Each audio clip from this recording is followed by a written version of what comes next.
இந்த viral fever வந்ததுக்கப்புறம் இல்லை டெங்கு ஃபீவருங்கிற வந்ததுக்கப்புறம் எதனால் ஒருத்தருக்கு உடம்பு ஃபுல்லாக வலி வருது, muscle pain, severe muscle pain எதனால் வருதுன்னு பற்றி பேசுவோம்.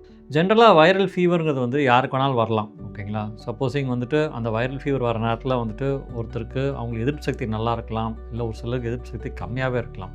இந்த மாதிரி இருக்க நபர்களுக்கு ஃபீவர், காமன் கோல்டு, உடம்பு வலியோட அந்த தொந்தரவுகள் கண்டினியூ பண்ணும்போது ஏன் இது வருதுன்னு பார்க்கும்போது, வைரல் ஃபீவர் வைரஸ் உடம்புக்குள்ளே என்ட்ரு ஆனவுடனே உடம்புல இன்ஃப்ளமேஷன், அதாவது உடம்பை பாதுகாக்கிறதுக்கு நம்மளோட எதிர்ப்பு சக்தி ஒரு சில ப்ரோட்டீன்ஸ் அது செக்ரேட் பண்ணுது. அதாவது உடம்போட எதிர்ப்பு சக்தி ஆட்டோமேட்டிக்காக உள்ளுக்குள்ளே அது எல்லாமே உடம்புல பதிவான ஒரு விஷயம். ஒரு இன்ஃபெக்ஷன் வருதுன்னா உடம்பு அந்த எதிர்ப்பு சக்தியான அந்த வெள்ளை அணுக்களும் மேக்ரோஃபேஜஸ்ன்னு சொல்லுவோம், இதெல்லாமே ஒரு சில ப்ரோட்டீன்ஸை செக்ரேட் பண்ணும் பாதுகாக்கிறதுக்காக. இந்த ப்ரோட்டீன்ஸ் நம்ம மெடிக்கலாக அது சைட்டோகைன்னு சொல்லுவோம். அதுக்கு 2 விதமான ஃபங்க்ஷன்ஸ் இருக்குது. ஒன்று எதிராளியை அழிக்கிறது, அதை வரக்கூடிய வைரஸையோ இல்லை பாக்டீரியாவையோ அது டிஃபென்ஸ் மெக்கானிசம் மாதிரி அது ஆக்ட் பண்ணி அந்த வைரஸையும் அந்த பாக்டீரியாவும் பரவ விடாமல் அதை சாகடிக்கிறது தான் இந்த சைட்டோகைன்ஸோட வேலை.